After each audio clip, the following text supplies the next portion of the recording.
नेता है हम इंक्लूडेड इसमें। हम सब कहते हैं कि ये सबसे बड़ी बात है, देश के लिए अच्छा है, ये है, इन्होंने देश का गर्व सम्मान रखा है। और आज जब सड़क पे बैठी हुई हैं, जब कह रही है कि हमारी बात सुन लीजिए, हमारे साथ गलत हुआ है, तो कोई सुनने को तैयार नहीं। पहले रिजाइन तो करें, उनको पद से तो हटाएं। जब तक पद पे हैं तब तक प्रेशर डालते रहेंगे, तब तक करियर बर्बाद करते रहेंगे। तो इन्वेस्टिगेशन चल रहा है, इसका मतलब अगर प्रधानमंत्री जी को इतनी भी परवाह होती तो कम से कम बात तो करते, बुला तो लेते। फिर से जब आपने मेडल लेके आए तो आपने बुलाया ना घर चाय पिलाइए, तो बुलाइए, बात करिए। बच्चियाँ हम सबकी देश में आपको बता सकती हूँ कि प्रधानमंत्री जी पहचाने नहीं पहचाने, इनके मंत्री पहचाने नहीं पहचाने, इनकी सरकार पहचाने नहीं पहचाने, पूरा देश इनके साथ है, पूरा देश। और सिर्फ ये सरकार उस आदमी को बचाना चाहती है। किसी को नहीं मालूम अभी तक कि उस एफआईआर में क्या है, कौन सी धाराएं, कौन सी नहीं है। जब ये लड़कियां मेडल जीत के आती हैं तो हम सब ट्वीट करते हैं, सब कहते हैं कि हमारा गर्व है। सारे जितने भी नेता हैं हम इंक्लूडेड इसमें। हम सब कहते हैं कि ये सबसे बड़ी बात है, देश के लिए अच्छा है, ये है, इन्होंने देश का गर्व सम्मान रखा है। और आज जब सड़क पे बैठी हुई हैं, जब कह रही है कि हमारी बात सुन लीजिए, हमारे साथ गलत हुआ है, तो कोई सुनने को तैयार नहीं। मैंने आपसे, आप बार बार यही कह रहे हैं, मैंने आपसे कहा ना, अगर एफआईआर दर्ज हुए हैं तो कम से कम इनको दिखाना चाहिए कि क्या है, कॉपी देनी चाहिए। मैं आपको पुलिस का स्टैंड बता रहा हूँ। पुलिस का ये कहना है कि 2 एफआईआर उन्होंने इंडिविजुअली दर्ज किए हैं। एक पॉस्को एक्ट, क्योंकि एक माइनर लड़की है, उसकी शिकायत पर पॉस्को एक्ट की धाराओं में उसकी जो है छेड़खानी के आरोप है, जो कि सीनियर महिला पहलवानों ने।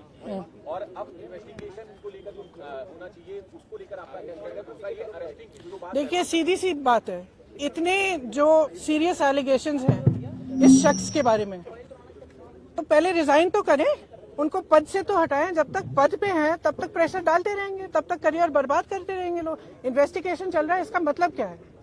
मतलब क्या है? अगर वो आदमी उसी पद पे है जहां सबसे ज्यादा पावर है सबके ऊपर, सारे प्लेयर्स के ऊपर, इनके करियर को बर्बाद करने के लिए, इनको तंग करने के लिए, प्रेशराइज करने के लिए, तो फिर आप कैसे कह सकते हैं कि एफआईआर इन्वेस्टिगेशन? क्या मतलब है इसका? पहले रिजाइन करिए, उसको हटाएं पद से, उसका पावर तो लीजिए। जिस पावर, जिस सत्ता ने उसको इनेबल किया है कि वो ये सब करे, पर पहले वो तो हटाइए।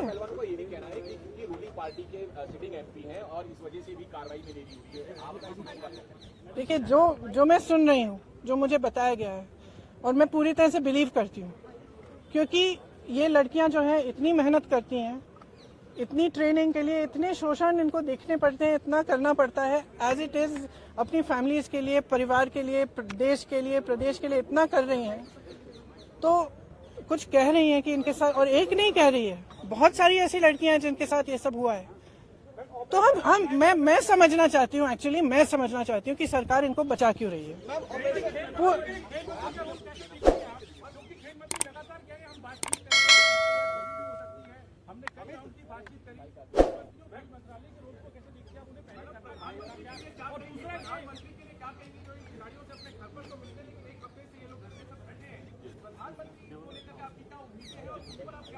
प्रधानमंत्री से मेरी कोई उम्मीद नहीं है, क्योंकि अगर प्रधानमंत्री जी को इतनी भी परवाह होती तो कम से कम बात तो करते, बुला तो लेते। फिर से जब आपने मेडल लेके आए तो आपने बुलाया ना घर चाय पिलाई, तो बुलाइए, बात करिए।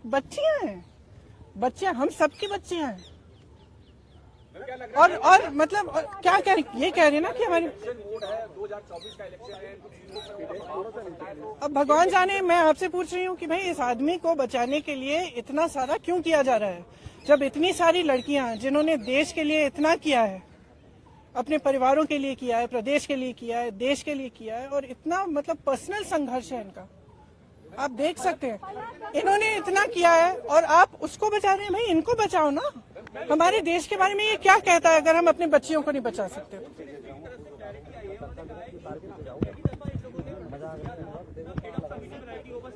देखिए, आप भी जानते हैं, हम भी जानते हैं कि कमेटियां क्या होती हैं। बात टालने का काम होता है कमेटियां।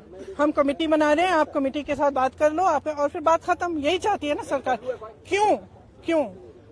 चाहे आप उत्तर प्रदेश के एक गांव में देखिए, चाहे कहीं पे भी देखिए, जब महिला का शोषण होता है तो सरकार मौन हो जाती है, चुप हो जाती है। उस बेचारी महिला को हर जगह जाकर एफआईआर दर्ज नहीं होता, एफआईआर दर्ज होता है तो उसकी कॉपी नहीं मिलती। ये कोई नई कहानी नहीं है, लेकिन इन लड़कियों में इतना दम है, इतना आत्मविश्वास है और इतनी करेज है, ब्रेवरी है कि ये लोग खड़े हैं। और कह रहे हैं कि हम ये होने नहीं देंगे। तो पूरा देश, मैं आपको बता सकती हूँ कि प्रधानमंत्री जी पहचाने नहीं पहचाने, इनके मंत्री पहचाने नहीं पहचाने, इनकी सरकार पहचाने नहीं पहचाने, पूरा देश इनके साथ है, पूरा देश। और सिर्फ ये सरकार उस आदमी को बचाना चाहती है। सबसे पहले उस आदमी को उस पद से हटाइए, सबसे पहले। ये तो सब देखिए, जैसे ही महिला खड़ी होती है सारे लूपहोल निकल जाते हैं, तमाम ऐसी अफवाहें फैलाई जाती हैं, उस महिला को भी के बारे में भी उल्टी सीधी चीजें कही जाती है, हमेशा आपने देखा है। लेकिन देखिए ये संघर्ष करने वाली महिलाएं हैं, इन्होंने एज इट इज बहुत फेस किया हुआ है और ये फेस करेंगी, ये मुझे समझ में आ रहा है। आपने तो बहुत पूछ लिया। ऑपरेशन शीश महल में टाइम्स नाउ ने दिखाया कि अरविंद केजरीवाल ने अपने घर में 44 करोड़ उन्होंने खर्च किया। देखिए, आपको पॉलिटिसाइज करना है ये सब, नहीं तो मैं चली जाती हूँ, क्योंकि इसीलिए मैं, यही तो बात है। तो एक्शन तो तब होगा जब पब्लिक प्रेशर आएगा। फ्रैंकली आज ये स्थिति है कि पब्लिक इनके साथ है, पब्लिक प्रेशर डाले। मैं इस देश की हर एक महिला को, हर एक लड़की को कहना चाहती हूँ, ये लड़कियां अकेली खड़ी हैं यहाँ, आप इनके साथ खड़े हो और इनकी आवाज को आप बुलंद करो, क्योंकि जब तक आप खड़ी नहीं होंगी तब तक कोई एक्शन नहीं होगा। इस मामले को निपटने की कोशिश होगी, उसके बाद कुछ नहीं होगा। तो